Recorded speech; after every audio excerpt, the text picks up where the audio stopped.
வணக்கம் viewers, welcome back. So இன்றைக்கி நம்ம பார்க்க போகிறது என்னென்னா, காமேஷ் ப்ரோ கூட சேர்ந்து நிறைய பேர் வந்து பிஎஸ்என்எல்ல நல்ல பிளான்ஸை மட்டும் கொஞ்சம் லிஸ்ட் பண்ணுங்க அப்படின்னு சொல்லியிருந்தாங்க. பிஎஸ்என்எல்ல எல்லா பிளானுமே நல்ல பிளான் தான் சொல்லணும். சரி, ஓகே. ஸோ இப்போது பெஸ்ட் பிளான் அப்படின்னு ஒரு விஷயம் சொல்கிறாங்க. ஃபர்ஸ்ட் ஒரு டிஸ்க்ளைமர் சொல்லிடலாம். பிஎஸ்என்எல்ல நாங்கள் எந்த விதத்தில் ரெக்கமெண்ட் பண்ணுறோங்கிறதையும் சொல்லிடுறோம். நிறைய பேர் என்ன நினச்சிக்கிறாங்கன்னா, நான் வந்து அப்படியே ஆல்ரெடி நீங்கள் வச்சிருக்கிற பிரைமரி நம்பருக்கு ஆல்டர்னேட்டிவாக அதை சொல்கிறேன்னு கிடையாது. கட்டாயமாக இப்போ ஒருத்தர் வந்து பிரைமரி நம்பரை வெறும் கால்ஸுக்கு வச்சிருக்காருன்னு வைங்க. இப்போ நம்மள மாதிரி ஆளுங்களாம் மேக்ஸிமம் இன்டர்நெட் யூஸ் பண்ணுறோம். இப்போ நம்ம வீட்லேயே வந்து பார்த்தீங்கன்னா 50 வயசுக்கு மேலே இருக்கிற நிறைய பேர் வந்து இன்டர்நெட் யூஸ் பண்ணுவாங்களான்னு கேட்டால், வீட்டுக்கு வரப்போ ஒய்ஃபைல வேணா ஏதாவது ஒரு சில விஷயங்கள் பார்க்குறாங்களே தவிர போகிற இடத்துலலாம் நெட் ஆன் பண்ணி வச்சில்ல.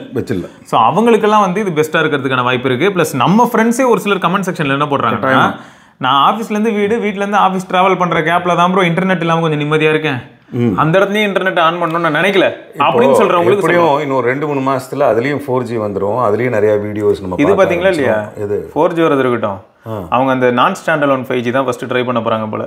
ஓகே, அது போட்டிருந்தாங்க நான் ஸ்டாண்ட் அலோன் 5G. அதை டாடா கூட சேர்ந்து இப்போ பண்றாங்களே இந்த டேட்டா சென்டர்லாம் ரெடி பண்ணி. ஆக்சுவலா அது அவங்க எப்படி போட்டிருக்காங்கன்னா, நார்த்ல தான் ஃபர்ஸ்ட் வருது போல. அது சரியா? நான் ஸ்டாண்ட் அலோன் 5G தான். நம்ம எப்படி ஏர்டெல்லாம் நான் ஸ்டாண்ட் அலோன் இருக்குல்ல 5G, நம்ம ஜியோல எடுத்துக்கிட்டீங்கன்னா பியூரா ஸ்டாண்ட் அலோன் மாதிரி தான் இருக்கும். ஆமா, அதாவது 3Gமே இருக்கும். இப்போ நம்ம பிஎஸ்என்எல்க்கு இனிமேல் அட்வான்டேஜ் தான். இவ்வளோ நாள் இல்லை, லேட்டாக வந்தாலும் லேட்டஸ்ட்டாக வந்தாண்டாங்கிற மாதிரி ஒரு சில விஷயங்கள் அட்வான்டேஜஸ் இருக்க தான் இருக்குது. மெயின் அட்வான்டேஜஸ் என்னென்னா, இப்போது நம்ம யூஸ் பண்ண முடியாது. இப்போ உடனே பிஎஸ்என்எல் மாற்றுறதுக்காக நான் சொல்லலை. பிஎஸ்என்எல் எப்படின்னா, இப்போது வந்து ஒரு டிஜிட்டல் டீடாக்ஸ்க்கு உதவும். ஸோ இல்லை தேவையோ, வீட்டில் ஒரு வைஃபை இருக்குது, ஆஃபீஸில் வைஃபை இருக்குன்னா நடுவில் ஃபோன் கால்ஸ் பேசுகிறதுக்கு, கூகுள் பே பண்ணுறதுக்கு, வாட்ஸ்அப் ரிசீவ் பண்ணிக்கிறதுக்கு, இந்த மாதிரி விஷயங்களுக்கு. யூடியூப்லாம் ரொம்ப நேரம் உட்காந்து பார்ப்பேன், பப்ஜி விளையாட வேணால் முடியாது. பட் அதில் இருக்கக்கூடிய டேரிஃப் ஒரு விஷயம் பார்க்கணும். மினிமம் பாருங்கள், அன்லிமிட்டெட் கால்ஸுக்கு நான் 118 ரூபா 20 நாளைக்கு நான் யூஸ் பண்ண முடியும். 118 ரூபா 10 GB டேட்டா வர 10 GB டேட்டாவோட 20 நாளைக்கு 118 ரூபாய்க்கு யூஸ் பண்ண முடியும். கட்டாயமாக மற்ற ஆப்ரேட்டர் 200 ரூபாய்க்கு மேலே மாதம் 300 ரூபா வரைக்கும் நம்மக்கிட்ட கறந்துட்டு தான் விடுறாங்க மற்ற ப்ரைவேட் ஆப்ரேட்டர்ஸ். இல்லை, உண்மைதான், கரெக்ட். ஓகே, 200 ரூபாய்க்கு 1 ரூபா கம்மி 30 நாள் கொடுக்குறான். மற்ற மாதிரி 28 நாள் கொடுத்து வருஷத்துக்கு 13 மாதமாக மாற்றினது இந்த மொபைல் ஆப்ரேட்டர்ஸ் தான். ஆமாம், உண்மைதான். ஒரு வருஷத்துக்கு 12 மாதம் தானே, 28 நாளாக கட்டி, அந்த 28 நாள்லேயும் ஏர்டெல் மாதிரி இருக்கிறவங்க எப்படின்னா, 1ஆம் தேதி அன்றைக்கி ரீசார்ஜ் பண்ணிங்கன்னா 28ஆம் தேதி அன்றைக்கி முடிஞ்சிடும் காத்தாலேயே. ஸோ நீங்கள் டோட்டலாக ஹவர்ஸ் கணக்கு பண்ணி பார்த்தா 27 நாள் தான். என்னடா கூட இருந்தே குழி பறிக்கிறீங்களா? 1ஆம் தேதி அன்றைக்கி நம்ம ரீசார்ஜ் பண்ணுறோம் ராத்திரி 11:30 மணிக்கு. அப்படின்னா அதுவும் முடிஞ்சிச்சு. அந்த அரை மணி நேரத்தில் அந்த ஒரு நாள் முடிஞ்சிருச்சு. ஆமாம் ஆமாம். ஓகே, ஸோ அவ்வளோலாம் பார்த்து பிஸ்னாரித்தனமாக பண்ண முடியுமாண்ணா? இல்லை, அவ்வளோலாம் சின்ன சின்ன விஷயந்தான். இதில் அன்னியன் படத்தில் வர மாதிரி 10 பேர்கிட்ட 5 பைசா திருடினா. இல்லை, இது என் ஃப்ரெண்ட் ஒருத்தர் இப்போ கேட்டார் ப்ரோ, அவர்கிட்ட செகண்டரி நம்பர் ஒன்று வச்சிருக்கேன் அப்படின்னு கேட்டாரா. அவரோட கண்டிஷன் பாருங்க. எனக்கு வந்து ப்ரோ, நான் அவர்கிட்ட ஓப்பனாக சொல்லிட்டேன், நீங்கள் உங்கள் செகண்ட் நம்பர் வந்து பிஎஸ்என்எல் மாத்துறதை பற்றி எனக்கு பிரச்சனை இல்லை, நெட்வொர்க் கிடச்சிடும், ஃபோன்லாம் பேச முடியும், 2Gல பிரச்சனையே இருக்க போகிறது இல்லை. ஈவன் 3G வந்து நான் அதை 3G எப்படின்னு சொல்கிறேன். இப்போ 3 MBPS மாதிரி என்ன வரும் ப்ரோ அப்படின்னா, அவர் என்கிட்ட கேட்டது ஒரே வார்த்தை தான். இப்போ வாட்ஸ்அப்பில் நான் யாருக்காவது ஹாய்னு அனுப்புனா போகுமான்னு கேட்டாரா. அதெல்லாம் போகும். நீங்கள் ஒருவேளை 720p 1080pல வீடியோ ஸ்ட்ரீம் பண்ணி பார்க்கணும்லாம் நினச்சா முடியாது, அதை தாங்காது. ஒரு நாள் எங்க நான் 365 நாளே யூஸ் பண்ணிக்கிறேன் அப்படின்னா. ஆனால் இது வேற மாதிரி பிளான் ப்ரோ. செம ஃபன். 600 GB டேட்டா கொடுத்துருவான். 600 நீங்கள் அந்த 600 GB-யும் இன்கேஸ் இப்போ கன்னியாகுமரி பக்கமோ இல்லை கோயம்புத்தூர்லேயோ 4Gல இருக்குது தெரியும்ல. ஆமாம். இப்போ அவங்க யூஸ் பண்ணுறாங்கன்னு வைங்களேன், இன்கேஸ் அவங்க வீட்டில் நெட் நல்லா வரும்னா இந்த 600 GB அவர் என்ன பண்ணலாம்னா ஹாட்ஸ்பாட் போட்டுலாம் யூஸ் பண்ணிக்கலாம். ஒரே நாள்லையும் கூட யூஸ் பண்ணலாம். இல்லை, கோயம்புத்தூரில் நல்லாவே தான் இருக்குது. கோயம்புத்தூர்லலாம் பிஎஸ்என்எல் தான் யூஸ் பண்ணிட்டு இருக்காங்க. ஸோ நல்லாயிருக்கு. இப்போது நான் வந்து பிஎஸ்என்எல்ல வந்து ஒரு பிளான் வந்து நான் போட்டிருந்தேங்க. அதாவது இவன் மட்டும் இன்னும் இந்த பிளானை மாற்றவே இல்லைங்க. இந்த பிளான் வந்து 4 வருஷமாக இருக்குது. 4 வருஷமாக நான் யூஸ் பண்ணிகிட்ருக்கேன். நான் இப்போ பேசும்போது கொஞ்ச நேரம் முன்னாடி சொல்லியிருந்தோம், 1199க்கு ஒரு பிளான் 24 GB அப்படி தான் இந்த பிளான் வந்தது. அந்த பிளான் இன்னும் பிஎஸ்என்எல்ல இருக்குது. அன்லிமிட்டெட் காலு, 24 GB டேட்டா, 336 டேஸ். அது வெறும் இந்த பிஎஸ்என்எல் கிட்டேருந்து காப்பி அடித்த பிளான் தான். மற்றவங்க பிஎஸ்என்எல்ல தான் ஃபஸ்ட்டு வந்தது.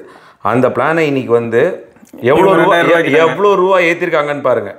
இவங்க வந்து 1200 ரூபா, அவங்கெல்லாம் 800 ரூபாய் அதிகம். இது என்ன பிரதர்? சரி, இந்த டேட்டா ஆனால் உங்களுக்கு வருதா வெளில யூஸ் பண்ணும்போது? கோயம்புத்தூர்லாம் நான் போனேன் இல்லையா, அப்போ வந்து 4Gல வேலை செஞ்சுட்டு. ஓகே, ஆனால் இங்கே சென்னையில் யூஸ் பண்ணும்போது 3G தான் வரும். கோயம்புத்தூர்லாம் வந்து 14 MBPS 15 வரைக்கும் வருது. இங்கே இந்த ரூமில் நம்ம இப்போ உட்காந்துருக்கிற இடத்துல பார்த்தீங்கன்னா 3 MB 4 MB வரும் ப்ரோ. எம்பி வரும். இப்போ நான் ஸ்பெசிஃபிக்காக உங்ககிட்ட கேட்குறேன் ப்ரோ, நீங்க வந்து டேட்டாவுக்காக ஒரு பிளான் போட்டீங்க, உங்களுக்கு டேட்டா மட்டும் தேவை, அதுவும் பேசிக்கா எப்பயாவது எமர்ஜென்சி சிச்சுவேஷன் பண்ணணும்னு சொல்லி நீங்க போட்டாச்சு, சக்சஸ். இப்போ என் கேள்வி என்னன்னா, ஒரு சிலர் வந்து எனக்கு இந்த நம்பர் ஆக்டிவா இருக்கணும், எனக்கு அவ்வளவுதான், இந்த நம்பர் உயிரோட இருந்தா போதும், அதுக்கு ஏதாவது பிளான் இருந்தா சொல்லுங்க அப்படின்லாம் கேட்குறாங்க. அதுக்கு ஏதாவது பிளான் இருக்கா? ஸோ 201க்கு 90 டேஸுங்க, அது வந்து எனக்கு தெரிஞ்ச ஒரு நல்ல பிளான். 201க்கு 90 டேஸு நம்மளால வந்து 6 மணி நேரம் ஃபோன் 5 மணி நேரம் கண்டினியூஸாக ஃபோன் பேச முடியும். அதை 300 நிமிஷம் கொடுத்துட்றாங்க. மற்றபடி வந்து மோர் தென் எனஃப்னு ஃபீல் ஆகுது எனக்கு அந்த பிளான் வந்து பேசிக்காக. அதை விட ஒரு பிளான் இருக்கு, 797 ஒரு பிளானு. இது வந்து பார்த்தீங்கன்னா 2GB இங்கே வருது பாருங்க, 79 ஃப்ரீபி வந்து 60 நாளைக்கு இப்போ தெளிவாக போட ஆரம்பிச்சிட்டாங்க. 60 நாளைக்கு ஒரு நாளைக்கு 2 GB டேட்டா வரும், ஆனால் வேலிடிட்டி 300 நாள் இருக்கும். இதுதான் சரியா? ஸோ இந்த மாதிரி பிளான்ஸ் இருக்கு. இப்போ 300 நாள் வேலிடிட்டி, அதுக்கப்புறம் என்ன ஆகும்னு பார்த்தீங்கன்னா கிரேஸ் பீரியட் 1, அதுக்கப்புறம் கிரேஸ் பீரியட் 2, கிட்டத்தட்ட ஒரு வருஷத்துக்கு மேலே நம்ம வெறும் ஒரு 600 700 பே பண்ணி முடிச்சிருவோம். ஓடிபி வரும், அது எல்லாம் வர வரைக்கும் வரும், இன்கமிங் கால்ஸ் வரும். ஸோ பிஎஸ்என்எல் நம்ம நம்பி போகலாம். ஆமாம், நான் திரும்பியும் சொல்கிறதா தான். இப்போ பிஎஸ்என்எல் நான் நம்பி போகலாம்னா, நான் ஃபோன் காலுக்கு தான் நான் முக்கியமாக சொல்லிட்டு இருக்கேன். ஆமாம், டேட்டான்னு வரும்போது எப்படின்னா பேசிக்காக யூஸ் பண்ணலாம். பேசிக்காக இல்லை, இப்போ பழைய பூமரில் கூட நம்ம பேசியிருந்தோம், பிஎஸ்என்எல்ல நம்ம அப்படிலாம் இருந்தது, இன்னும் 3G வந்து இன்னும் பிஎஸ்என்எல்ல மட்டும்தான் இருக்குது அப்படின்னு நம்ம பேசியிருந்தோம். பூமரில் பேசியிருந்தோம், பிஎஸ்என்எல் வரணும் அப்படிங்கிறத ஒரு விஷயம் நம்ம ஃபஸ்ட்டு பூமரில் நம்ம பேசியிருந்தோம். அதை நம்ம பேசி ஒரு 2 மாதம் கூட இருக்காது, என்னவோ தெரில நடந்துருச்சு. கடைசியில் பிஎஸ்என்எல் டாப்புக்கு வரதுக்கு எதாவது ஆப்பர்ச்சுனிட்டி வருமானு பார்த்தோம். டேரிஃப் இவங்க ஹைக் பண்ணதுக்கப்புறம் இப்போ பிஎஸ்என்எல் பற்றி எல்லாரும் பெருமையாக பேசிகிட்டு இருக்காங்க. ஆமாம், பேசிக்கிட்டு இருக்காங்க. ஒரு நாளைக்கு 2 லட்சம் பேர் மாறுறாங்க, 2 லட்சம் பேர் மாறுறாங்கிறாங்க. சும்மா இருந்தவன நோண்டி சூப்பர் ஸ்டார் ஆக்கி விட்டீங்க. நிச்சயமா அது நல்ல விஷயம் தான். ஏன்னா இப்போ அது நல்ல விஷயம் தான் ப்ரோ. இப்போ எனக்கு ஒரு வருத்தம் இருக்கு, இப்போ இவங்களாம் நம்பி உள்ள போயிடுறாங்க. ஆமா, இப்போ வெறும் ஃபோன் கால்ஸ்னு வரும்போது 4 இடத்துல டவர் ஆக்டிவா இருந்தா போதும். நிறைய பேர் எப்படிப்பட்ட கம்ப்ளைண்ட்ஸ்லாம் வைக்கிறாங்கிறதையும் சொல்றேன் பிஎஸ்என்எல் மேல. இல்ல முதல்ல ஆரம்பத்துல கம்ப்ளைண்ட்ஸ் ஒரு பக்கம் இருக்கட்டும், டேட்டா ஒர்க் பண்ணலன்னு. இப்போ கரண்ட் போச்சுன்னா நெட்வொர்க் டேட்டா போயிட்டு தான்.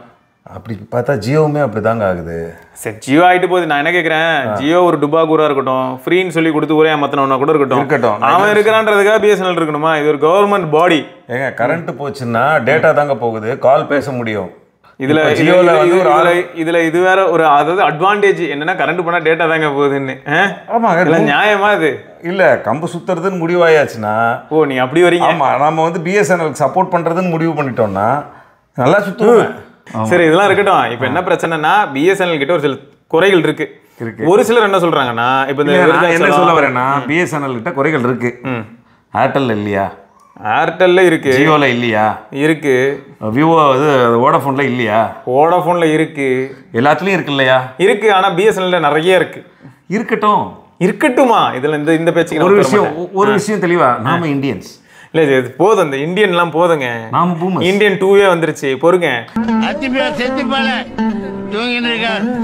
பிஎஸ்என்எல் வந்து அட்லீஸ்ட் இப்போ 2G கன்சிஸ்டன்சி ஆல்ரெடி நல்லா இருக்குங்கிறத தாண்டி 3G வாய்ஸ் கன்சிஸ்டன்சி கொடுக்க ஆரம்பிச்சாங்கன்னா, இல்லாட்டி டேட்டா கொஞ்சம் கன்சிஸ்டன்டா கொடுக்க ஆரம்பிச்சாங்கனாலே அவங்க வந்து இது வரைக்கும் வாயை திறந்து சொல்லலைங்க. நம்ம கிண்டல் பண்றதுக்கு சொல்லல. நான் 4G முடியல ப்ரோ. அதான் 4G சிம் வாங்கி 5 வருஷம் ஆச்சு. இப்போ 5G சிம் ஓகே கொடுக்க ஆரம்பிச்சிட்டாங்க. 5G ready sim. ஆமாம், அப்போ வந்து காசு கொடுத்து நான் நந்தனமில் போயிட்டு 4G சிம் வாங்கினேன். என்கிட்ட இருந்தது. ஏன்னா பிகாஸ் பிஎஸ்என்எல் நான் சைமல்டேனியஸாக யூஸ் பண்ணிருக்கேன். சிவா மாதிரியே வந்ததுலேருந்து நான் யூஸ் பண்ணிட்டுருக்கேன். பிஎஸ்என்எல் என்னோட நம்பரை ஒரு நம்பர் வாங்கி இது யூஸ் பண்ணிகிட்ருக்கேன்.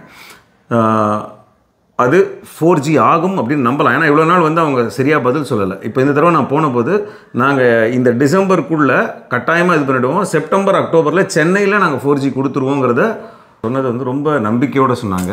வரும், நம்புவோம். சரி, ஓகே, அது வரட்டும் ஒரு பக்கம். ஸோ பிஎஸ்என்எல் மொத்தம் இருக்கக்கூடிய ப்ராப்ளம்ஸை மக்கள் ஒரு சிலர் சொல்லியிருந்தீங்க. அதே சமயம் இன்னும் ஒரு சிலர் நம்ம சப்ஸ்கிரைபர் என்ன சொல்லியிருந்தாங்கன்னா, எனக்கு ஸ்க்ரீன்ஷாட்ஸ் கூட ஷேர் பண்ணாங்க. பிஎஸ்என்எலோட சப்போர்ட் அப்ரோச் பண்ணி, எங்கள் ஏரியாவில் நெட்வொர்க் சரியில்லை, கரண்ட் போனால் நெட்டு போயிடுது, இந்த மாதிரிலாம் சொல்லும்போது, அந்த பேட்டரி ஜென்ரேட்டர் மாதிரியான விஷயங்களை ஃபிக்ஸ் பண்ணுறோன்னு சொல்லி அவர் யார் கம்ப்ளைண்ட் பண்ணாரோ அந்த ஏரியாவை ஃபிக்ஸ் பண்ணியிருக்காங்க. இல்லை, ஃபிக்ஸ் பண்ணியிருக்காங்க. அதான் கம்ப்ளைண்ட் வந்து 1503 அப்படிங்கிற நம்பருக்கு நீங்கள் கால் பண்ணலாம். சரி, அப்போ கால் பண்ணி நீங்களும் கம்ப்ளைண்ட் பண்ண ஆரம்பிங்க. அவங்களுக்கு எனக்கு தெரிஞ்ச அதே மாதிரி முக்கியமாக வந்து அந்த பிஎஸ்என்எல் செல்ஃப் கேர் ஆப், அதில் தான் நான் இப்போ உங்களுக்கு அந்த ரீசார்ஜ் எல்லாம் பார்த்து சொன்னேன். முன்னாடி கொஞ்சம் தெளிவில்லாமல் இருந்தது. முன்னாடி மை பிஎஸ்என்எல்னு ஒரு ஆப். இப்போ பார்த்தீங்கன்னா உங்களுக்கு வரும்போது அந்த இதில் உங்களுக்கு தெளிவாக இருந்திருக்கும். ரெக்கார்ட், ஸ்க்ரீன் ரெக்கார்ட் கூட நம்ம SRK அட்டாச் பண்ணுவோம். ஸோ இப்போ சிம்பிள் ப்ரோ, நான் என்ன தெரியுமா சொல்லுவேன், நான் உங்களுக்கு பண்ணக்கூடிய சஜஷன் என்னன்னா, உங்களுக்கு ஏதாவது ப்ராப்ளமா பிஎஸ்என்எல் அப்ரோச் பண்ணிவிடுங்க. அப்ரோச் பண்ணி எங்கள் ஏரியா அப்படி இருக்குது, எனக்கு மொபைலில் ஃபோன் பேச முடியுது, ஆனால் டேட்டாங்கிற ஒரு ஆஸ்பெக்டில் என்னால் பிஎஸ்என்எல் யூஸ் பண்ண முடியல. என்ன ஒரு விஷயம் இருக்குன்னா, பிஎஸ்என்எல் ப்ராட்பேண்ட் கூட எனக்கு அந்த செல்ஃப் கேரில் நான் வந்து கம்ப்ளைண்ட் கொடுத்து எனக்கு 48 ஹவர்ஸில் சரி பண்ணி கொடுத்தாங்க. இப்போ அந்த சரி பண்ணுறது ப்ரைவேட் ஆள் வச்சு தான் பண்ணுறாங்க. அவங்க நல்லாவே ப்ரைவேட் ஆப்ரேட்டர்ஸை விட கொஞ்சம் மதித்து பேசுகிறாங்க, நல்லபடியாகவே இருக்காங்கன்னு தான் சொல்லணும் பிஎஸ்என்எல்லோட சர்வீஸ்.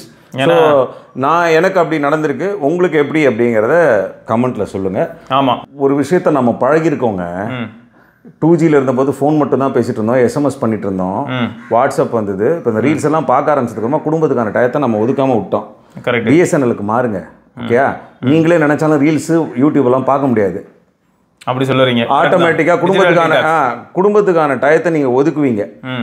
ஓகே, பூமராக நான் இதை தான் பேச முடியும்னு நினைக்கிறேன். இல்லை, தப்பு இல்லை, கரெக்டாக தான் பேசுகிறேன். கரெக்ட். உங்களுக்கு வர வேண்டிய கால்ஸ் வரும், வாட்ஸ்அப்பில் வர வேண்டிய விஷயங்கள் வரும், கூகுள் பே பண்ணிங்கன்னா அந்த கூகுள் பே உங்களால் பண்ண முடியும்.